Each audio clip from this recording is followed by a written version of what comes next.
Je, katika Agano Jipya kucheza dance inaonyeshwa kama namna ya kumsifu Mungu? Nauliza swali hilo. Kama hapana, kwa sababu zozote zilizopelekea isionyeshwe ukilinganisha na Agano la Kale? Sielewi hapa. Kama hapana, kuna sababu zozote zilizopelekea isionyeshwe ukilinganisha na Agano la Kale? Yaani Agano Jipya, sielewi. Hao walikuwa nasema kuna kitu ambacho kimerukwa hapa, labda neno katika Agano Jipya, labda ndio katika Agano Jipya haikuonyeshwa kama kwamba ni sehemu ya kumsifu Mungu. Lakini ningependa kusema, ukitaka kujibu swali hili vizuri, ni kueleza maana ya dance ni nini. Dance, what is dancing? Kabla ya kudhubutu kuambatanisha na ibada, kwanza dancing ni nini? Dancing is a movement of human limbs, yani viungo vya mwili ni mwondoko wa viungo vya mwanadamu vya mwili. Hata ng'ombe, hata mbwa anaweza kudansi. Viungo vya mwili kuendana na mdundo au mapigo ya wimbo. Wimbo unaweza kuwa wa maneno au wa vifaa, ala za muziki. Ala za muziki inaweza kuwa rhythmic arrangement of sounds. Inaweza kuwa ngoma, inaweza kuwa zeze, inaweza kuwa zumari, inaweza kuwa kinanda, inaweza kuwa vyombo vya muziki. Ala za muziki zinapigwa kwa mdundo fulani, rhythm, ambayo inafanya viungo vya mwili viende kwa mtiririko fulani, kuonyesha symmetry, yani namna fulani ya rhythm, the symmetrical movement of the limbs, the bodily limbs, ambapo unafuata ule mdundo. Sasa sisi pia, na kwa sababu hiyo vyombo au nyimbo zinazoimbwa kwa maneno au ala za muziki zinafuata rhythm fulani kwa malengo. Watu hawaimbi tu hivi hivi. Hata vyombo vya muziki pigwa unaweza kutofautisha. Kwa hiyo kuna lengo. It's not only, hakuna muziki unaopigwa bila lengo. Na tangu katika historia, hasa sisi kwetu Afrika, unaweza kusikia mdundo fulani, unajua huu wimbo, au maneno fulani, unajua huu wimbo ni wa furaha, wimbo wa kuomboleza, au wimbo wa kuelimisha.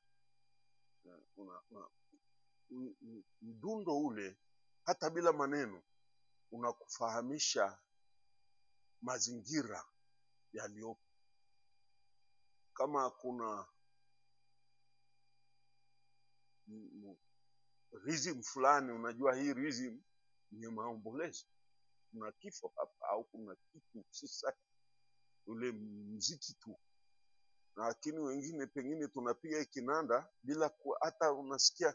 Mimi huwa nasikiliza na cheka, sababu wale ambao wanapiga muziki kwa mfano hapa, nashangaa kana kwamba hawana ile sensibility, kwamba ule rhythm ya ile anayopiga haiendani na maneno tunayoimba. Kuna tune za maombolezo, kuna tune za furaha, kuna tune za kukualika ufikiri, meditation, kuna tune za kualika ufurahi pamoja na mazingira hayo, furaha. kuna chuni za harusi, kuna chuni za hata uwe minor au major, zote zina malengo yanayo. Kwa hiyo ule mziki unaelezea hali halisi iliyopo, na huwezi kupiga rhythm fulani ambayo ni ya uchungu kapiga na maneno ya furaha. Yeah, it doesn't work. Sometimes in the sounds, yule anayetayarisha nyimbo kwa kinanda au whatever he's doing the drums, unasikia. Mimi niseme wazi, samahani sana kwa wapiga mziki wetu, mimi nina training tofauti kidogo. Wengine unafikiri hatujui mziki, no. tuna maisha marefu, tumepitia mengi. Unasikia hii zaburi, mbona napiga chuni hii? Na zaburi hii ni maombolezo, zaburi hii ni mtu anayeteseka, na unapiga ngoma zile haziendani na yale maneno unayosema. It's contradiction. Sasa hii inatokea, na ndio maana wenzetu wamefika, ni advanced kidogo wenzetu huku. Nyimbo hizi wamepanga kuendana na hata zile ala za mziki zinaendana. Ukisikia kwenye concert unasikia ni requiem hasa, hata bila chochote, ile mziki ule kinanda tu au ile trumpet tu, pigo anapuliza ile trumpet, unasema hapo kuna nini huko? Sio sawa, ni kuna matanga hapa. Sasa sisi tunaenda kuchukua nyimbo za harusi, tunapiga siku ya kuzika, mazishi. Unasikia tu what do we? Na ndio maana niligombana na mzungu mmoja hapa. I was very angry. Nasema hawa wanaimba vizuri. Mmoja walikuwa kundi fulani, and one of our so called familiar, maana amekaa Afrika zaidi, hiyo anajionyesha ni mtu anayewaelewa Afrika. He said things that really irritated me, iliniudhi sana. Sitasahau that foolish fellow. Alisema Africans, they don't know what they are singing. Najua hiyo, yani nilichukia kweli, na pale mbele ya wale wageni wake nikamkaripia, don't say that. How much do you know of us? Wewe unatufahamu nini? Wewe ndio hujui, sisi tunajua tunaimba nini. Usiseme hatujui tunaimba nini. Wale wasema it's quite very good music, I like it. Mmoja exclaim, alisema hivi, and the yule mjuaji na yeye waongoza akasema, lakini hawajua naimba. Why? Because vionjo vyao tofauti, wana vionjo tofauti. Sasa hilo sio vizuri, lakini pia sisi tujue kile tunachocheza au tunacho kinanda kinapopigwa. Ninasikiliza, mbona hii ni muziki wa furaha, wakati tunaimba siku ya Ijumaa Kuu, naenda kupiga wimbo wenye ala za furaha, lafudhi ya furaha, vionjo vya furaha. That's what. Sasa hiyo tujifunze. Mimi siwaambii wale wataalamu wangu hapa kwamba wajue wanachofanya. Before you prepare the music, read what are the sounds. Salmu ya mtu muombolezaji, unapiga ngoma kwa haraka sana. Sasa unaweza kwenda mahali unasikia, sisi tunasindikiza maiti. Mimi nimezika watu huko Ulaya, wanaenda makaburini, wanapita na tarumbeta. Yeah. Step, unasema. Siku ya Ijumaa Kuu wanapitisha corpus, mwili wa Yesu uliokufa. Manake ni sanamu kubwa, unabeba watu kama 20 au 30, wengi sana, unabeba lijukwaa likubwa, linabebwa usiku. Si Yesu amefariki Ijumaa?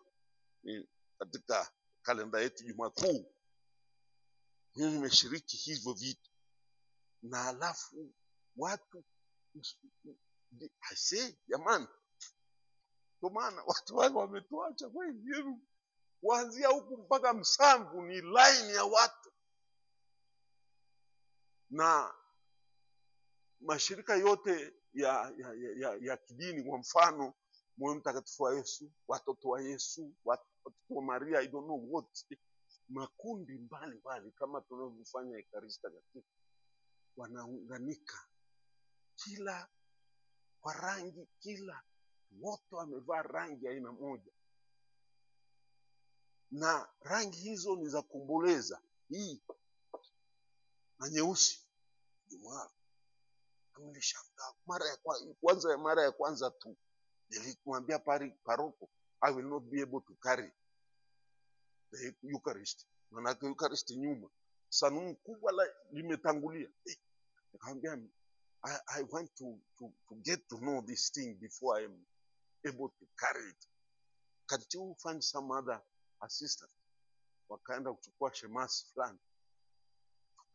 Mimi nilikuwa sasa na kazi yangu kuangalia hasa ile mziki unaopigwa, nyimbo zinazoimbwa, unaanza kulia machozi. Unasikia ule unakita mpaka kwenye akili na mtima wote kwamba ni maombolezo. Zile tarumbeta zinapigwa chuni, nyingine ni maina kabisa, huwezi kucheza. Yote ni maombolezo. Unasikia tarumbeta inapigwa. Mimi ni mpiga tarumbeta pia, nimejifunza na brother Cyril, alikuwa mpiga tarumbeta mkubwa, ni mwalimu wangu.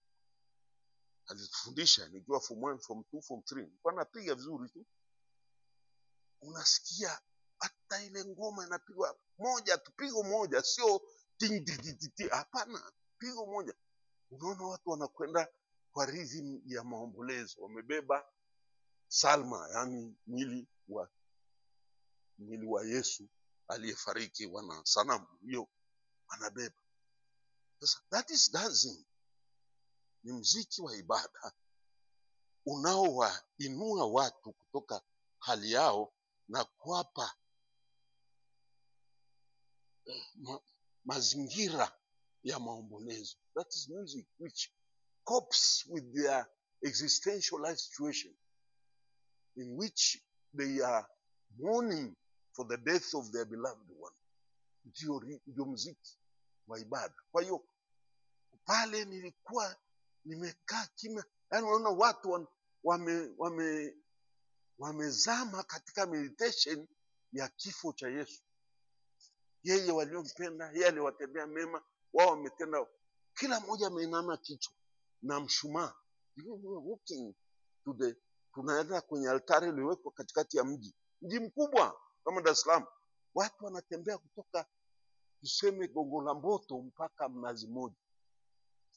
Hakuna mwisho. Asubuhi wanarudi. I tell you, kwanza Jumamosi hakuna kazi. Kwa hiyo the whole night they are walking. Alafu wanafika katikati, wanaanza rozari.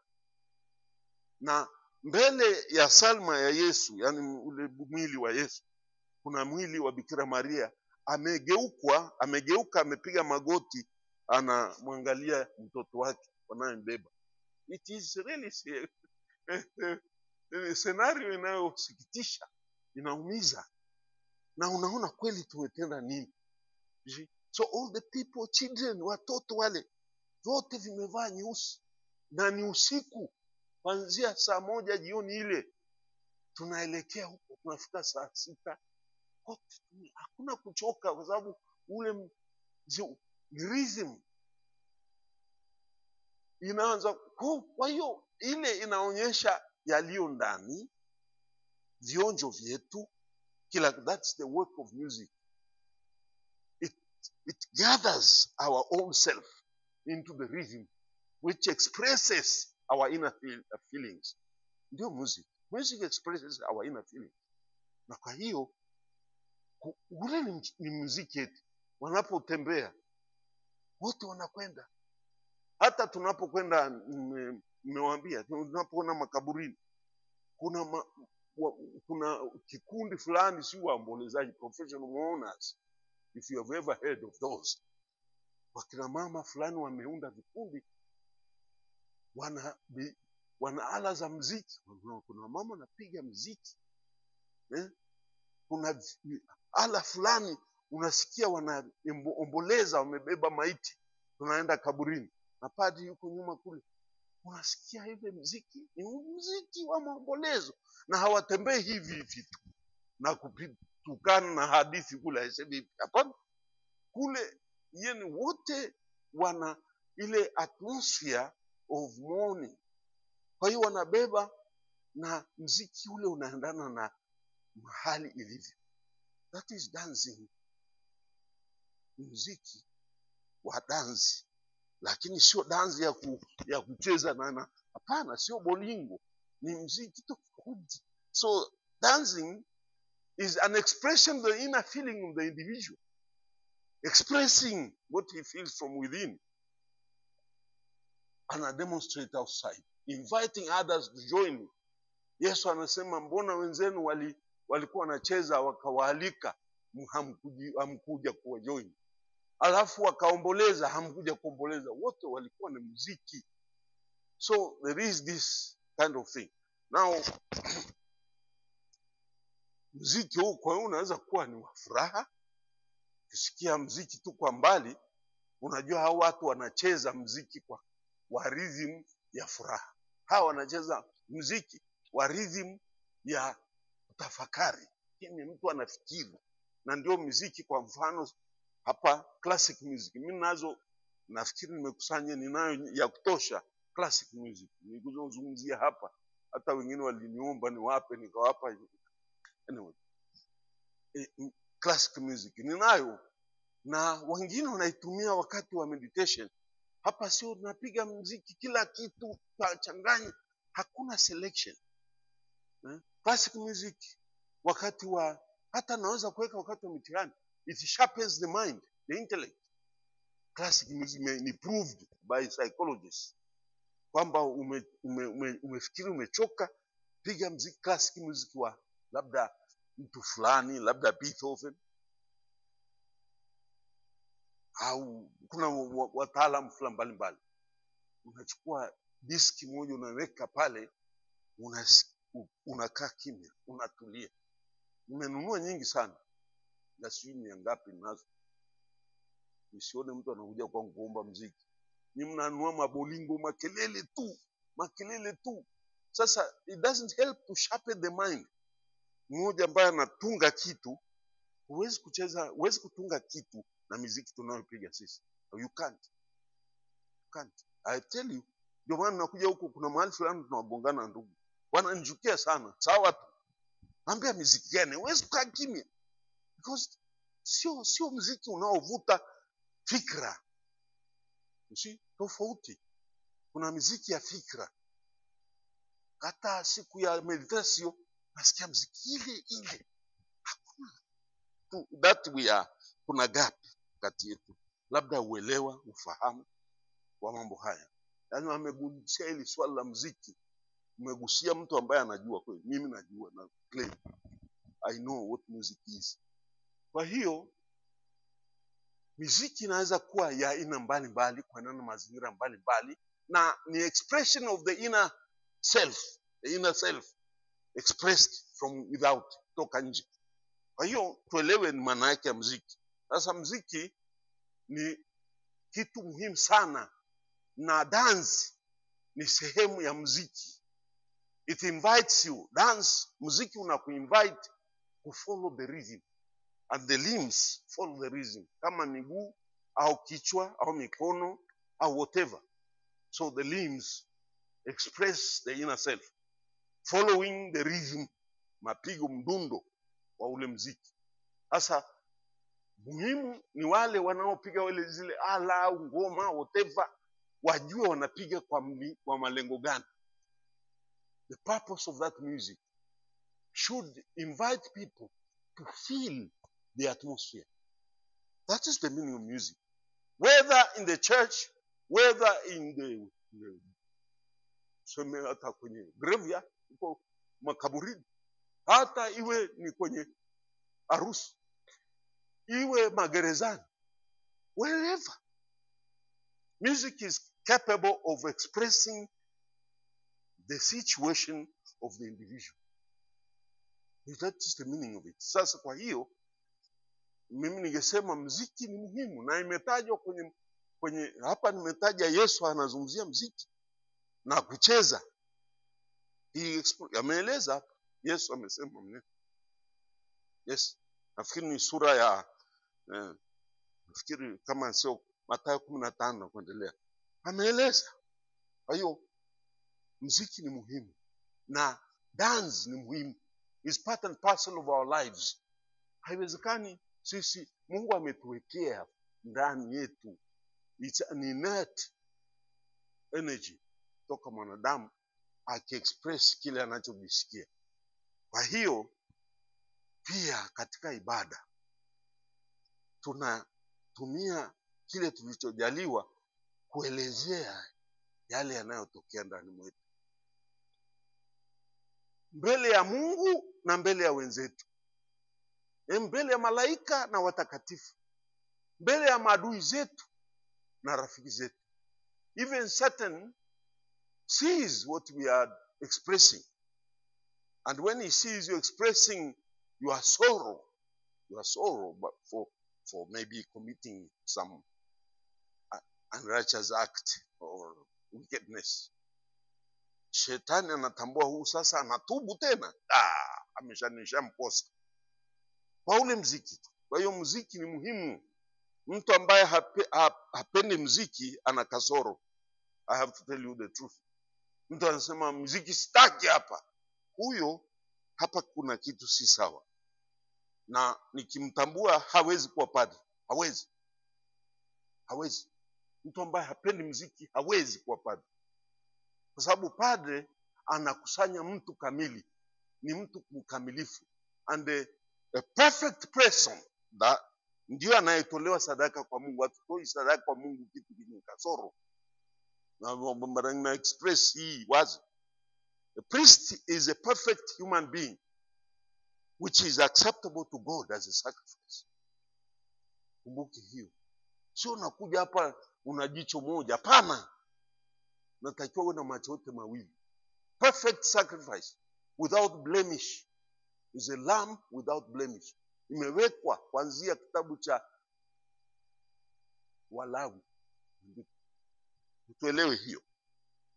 Sasa kwa hiyo mimi ningewasisitiza tukuze miziki, lakini iendane na mazingira. Tusije tukalete mazingira ya miziki ya ndombolo huku alafu hayaendani na dhana nzima ya kusali. Je, mziki una utulivu? Mziki unafafanua kile unachomwambia Mungu wakati huo? Are you asking request, prayers of request, prayers of sala za maombi, sala za kunung'unika au malalamiko, sala za kutukuza, sala za kuomboleza, sala za kusifu? Zote hizi zina mziki wake. And that is psalms, yani Zaburi. Daima nimeeleza wakati tunafafanua Zaburi kifupi.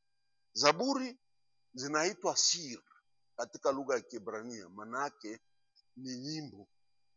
Zaburi ni nyimbo, na zina uwezo wa kuchezwa kwa wakati wote, na hakuna kurecite. We don't recite, yani kwa maneno. Zaburi are always meant to be sung, napata kuimbwa. Zaburi sio za kusema, ni za kuimba. Tuimbe zaburi, sio kusema zaburi au kusoma zaburi. No, they are to be sung with rhythm. Maana zimetungwa kwa rhythm, different parallelisms, rhythms. Yes. Sasa kwa hiyo hata kanisa kimsingi, Agano la Kale linatuonyesha kwamba kwa kutupa tefila hizi, tefila ni zaburi, tefila hizi ni shir, ni nyimbo. Na hata ningekuwa na Kiebrania hata anasema sio zaburi ya Daudi, ni wimbo wa Daudi. ndio imeandikwa kwenye Kiebrania, Shir David. Kwa hiyo sisi tujue nyimbo katika kanisa ni muhimu, part and parcel, because it is part and parcel of our lives. Hatuwezi kuwa wanadamu kamili kama hatujui hata nyimbo. Hatuwezi kujiexpress. Sisi sio mawe. Kwa hiyo na Mungu ametupa hiyo karama, watu mbalimbali, vipaji mbalimbali, watu wanaopiga muziki. Wewe jaribu, kama mavidole yako yameenda hivi, huwezi kupiga. Kwa hiyo kuna watu ambao akishika tu kinaanda kile, nasema Mungu amewapa watu vipaji bana. Unakaa pale unasema asante. Asante Mungu kwa kipaji cha unawapa watu wengine. Na sikuweza, siwezi. Mimi jaribu na haiendi. Unaona mtu, kuna padri mmoja hapa anapiga gitaa kuliko hao wapiga muziki wa pesa. Hapa Mkongo mmoja anapiga gitaa mpaka nikashangaa. Nimekwenda nimeona mmoja kutoka China anapiga gitaa. Haiwezi. Spain, kwa kule. Nimekwenda kwenye Salamanca kule. Kuna padri mmoja anapiga gitaa. Nikamuuliza umejifunza wapi? Akasema nimeanza katika mtoto, kama mtoto. Lakini sasa ni maestro, ana PhD ya muziki. Anapiga gitaa, nyuzi zote zinacheza. Nasema Mungu wangu. Namuita Mungu, sio nifanye nini? You just marvel. Anaweza kucheza zile chords mpaka unashangaa. Alafu nasema it's not easy. How did you do that? It comes automatic. Na anapiga kwa nota huyu. Wale ni masters kabisa, ni maestro. Anaitwa maestro hata hivyo. Sasa anavyopiga anashangaa. Ni kipaji ambacho kimekolezwa na ibada yake kwa Mungu. Na anasema naimba mpaka mtima wote unaimba kwa Mungu. Ndio saburi kama au ni dance kama sala. Sasa ndugu zangu, ndio nataka kusema haya. Katika Agano la Kale tunaambiwa Daudi. Tukisoma Daudi mwenyewe alicheza sura kitabu cha pili cha Samueli sura ya 6 aya 16. Tunaambiwa Daudi alicheza wakati wanabeba ile sanduku la agano kutoka Yarimu wanaleta kwenye mji wake wa Yerusalemu. Daudi couldn't help him, he could not help him, he could not hold himself up back. Ilibidi acheze kwa furaha iliyokuwa imetokana na ushindi, na kwamba ameweza at last kumleta Mungu kati yao, because ile sanduku la agano lilikuwa ishara ya uwepo wa Mungu kati ya watu wake. Kwa hiyo alileta wakati wa Musa, walikuwa wanatembea nalo jangwani. Sasa walipata msukosuko na hao Filisti na wengine mataifa ya kando kando, hata likatekwa.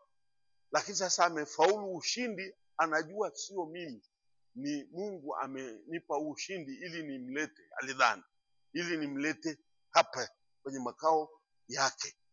Kwa hiyo alimleta katika ile ishara ya sanduku la agano, katika ile furaha ya ushindi na furaha ya kumleta Mungu kati ya watu wake. Alicheza na yule binti alimcheka, sema hata Daudi mfalme gani huyu anacheza kama walalahoi? Mungu anachezewa na walalahoi tu, na wewe unajiona ni kitu mbele ya Mungu. Basi utakaa upate mtoto, hata wazo la kuwa mtoto mfalme hutakuwa nalo tena. Na hakuzaa. Sasa ni nini hiyo? Inatuonyesha kwamba Mungu anafurahia tunapo express ourselves, express yani tunapojiweka wazi mbele yake tulivyo, kwa sababu hapendi unafiki. Watu wanalia, we hulii. Watu wanacheka, we ucheki. Kuna mmoja hapa alikuwa watu wanacheka mpaka wanajigaragaza chini yeye. Eti ni mkubwa. Siku moja hutaweza kuota huo mdomo, funga. Now use the mouth, show your teeth. Tabasamu. Mmoja kweli anasema Mimi unajua kucheka ni utoto. Sasa hii kweli tumeumbwa hivi?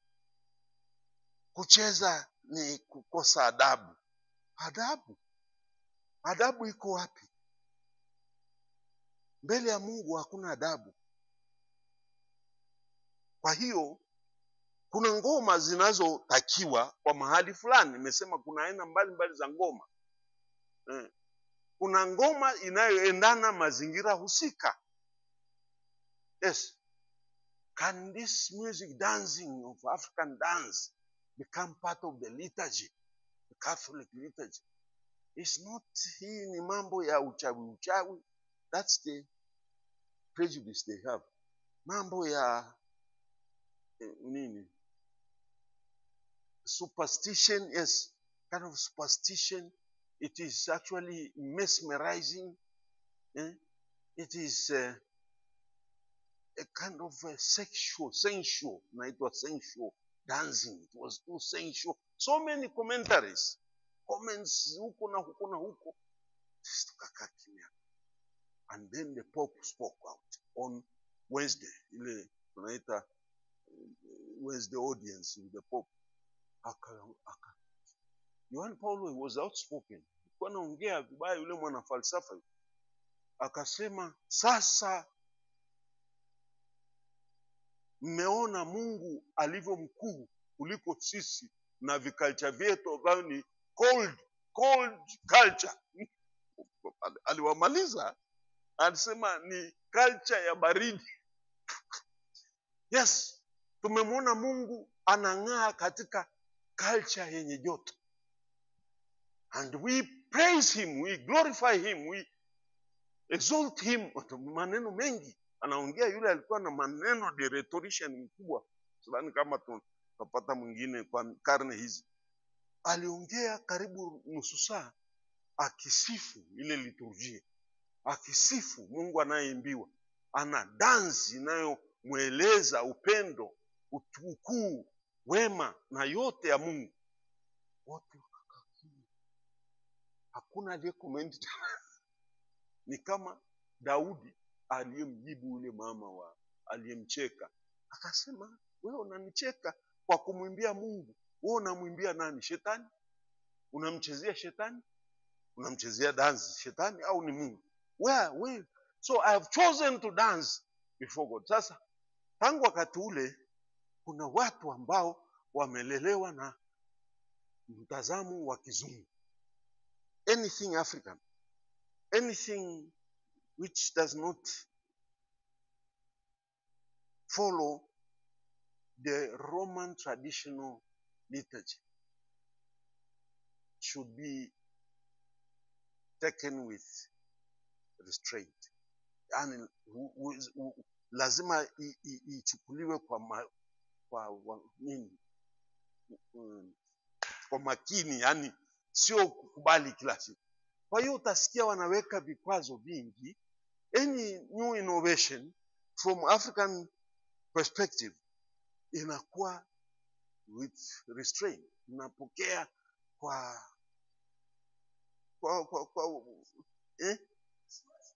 wasiwasi na caution. Yani caution ni nini? Kwa tahadhari, that's the word. Kwa tahadhari. Kwa hiyo sometimes shida yangu sana kueleze kwa nini hata pengine nakuwa hivyo. Hata mimi Hadaibi ningekuwa so, I would also restrain, kwa sababu mara nyingine hicho nilichosema awali, muziki yetu haiendani na hali halisi.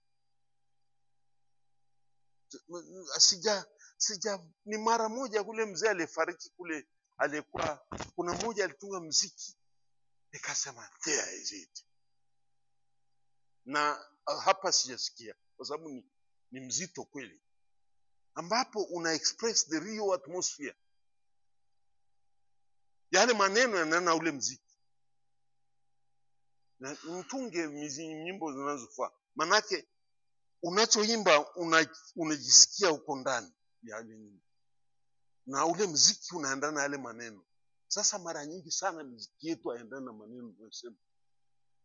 unaomboleza na unapiga ngoma kama uko kwenye harusi. Wewe ombolezi gani?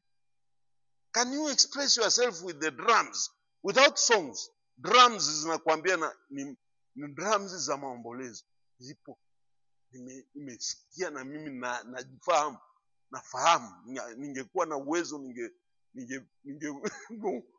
ngoma inapigwa, unasikia tu unasema kuna kifo. Ngoma tu. Wataalamu wale napiga. Sasa kwenye concert kubwa, the major concerts, kwa mfano inayopigwa Asizi kule kwetu, si nyumbani kwangu, ule makao yetu ya wa Francis Asizi, kuna ile concert kubwa ya dunia inapigwa mara 2 kwa mwaka. Sasa wale wanamuziki wako zaidi ya 300 au 400 na vyombo mbali naweza kuvitaja, nimejifunza kidogo vyombo vyote akipiga cyclone naisikia. Na mimi sijui ni kitu gani kimenifanya hivyo, lakini naweza kuambia hii anapiga sasa, inakuja na inapigwa mara moja tu kwa muziki wote, basi anaiweka, haipigwi tena, kwa sababu anafika mahali kwenye chima, yani kilele inakuja namna symbol, basi amekufa. Kuna drum, kuna ngoma iliyokuwa inafika kule, ngoma, kuna piano kama 5 tofauti, box piano, grand piano, plain piano, zipo. Na akipiga ile grand piano inaanza kupigwa kama dakika 5, halitatumika, na take over nyingine piano za tofauti. Sasa sisi kila kitu na ngaralimu na ngande na shumbo na kila kitu tunaweka ndani, na ugali na maharage na mtori na ndizi za kuchoma na weka huko na nyama na kuku ya kitimoto, yote pamoja. We don't know how to spell out our music, That's the thing. Therefore, we cannot express what is really happening at that particular event. Tunashindwa. Kwa nini muziki wetu hatufaulu? Mimi naambia ni mmoja tu katika ukuaji wangu, as now I'm becoming older. Mmoja tu ametoka muziki mpaka nikasikia mifupa yangu nikaisha kabisa, na ameshafariki, that maestro. Akatunga mwingine ukawa hivyo huyo mtu huyo.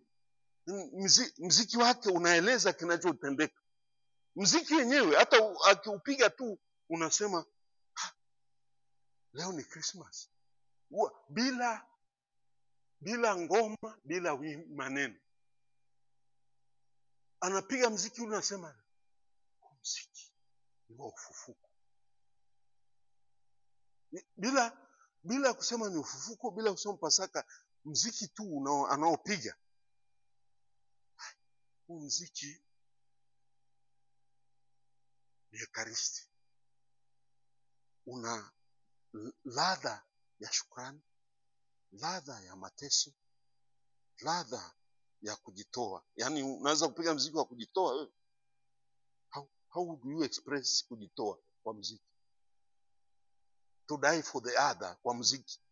Those are the things our musicians wa Ulaya wanafanya. Yani unaeleza shukrani. How do you express muziki wa shukrani kwa? Lazima acha maneno. Without maneno nitapiga kii gani ku express? Sasa unanipigia shukrani na huko nalia. Ndio maana muziki yetu haidumu. Yes, I have to say the truth. I'm not a musician, a great musician, but I have the sensibility of musician. Na ile ngoma inaisha wakati wake basi. Lakini if I could compose a music which expresses thanksgiving without words, mtu akienda kwa kusikia I say unamshukuru nani? Huo wimbo unalia mwenyewe. Ile chuni, ile kila kitu, nota yenyewe inatoa shukrani. Hauna. Sasa kwenye mziki mtu, ngoja niwaeleze wazi, tunapiga mziki hapa kwa watu fulani nacheka hapa na hivi nacheka kwa sababu watu wamesha komunika, bado nawaambia twendeni kwa Bwana. Watu wameshamaliza komunu, twendeni kwa Bwana. Twende wapi tena? Huu mziki hauendani na mazingira. Yani utaambia pokea na pesa zetu. Sisi Wakapuchini tunapata pesa hapa, unatuambia tulete pesa wapi? Where is the money? No, I mean exactly what I want to say is that we sing something else. Na ni kwa mziki tu, for the sake of music. That's why that person told us, akasema hao wanaimba tu hawajui wanachoimba. It was very painful for me. And really somehow he told the truth. Kwa sababu tunaimba bila kujua unaimba nini. Wewe unapiga mziki wa siku ya furaha, unatupigia tune ya maombolezo. That doesn't work. Licha ya maneno. And sometimes we put in words which do not correspond to the music. Haiendani na ile muziki, ile tune unayopiga. Haiendani na ile maneno yanasema. How can you put these words in here? And ndio maana maskofu, they have those things. Muziki yetu inakuwa blind music. And therefore, if we had these sensibilities, tunaweza kutumia ngoma, kayamba zile, tunatumia kinanda, tunatumia zile, whatever we have in this, we are limited here. Lakini kwenye sehemu nyingine wana vyombo vingi, lakini yote vinapigwa desperately. Yani haviendani na mnambuliko wa yale matukio yanayofanyika. Ndio maana maskofu, they have to restrain themselves.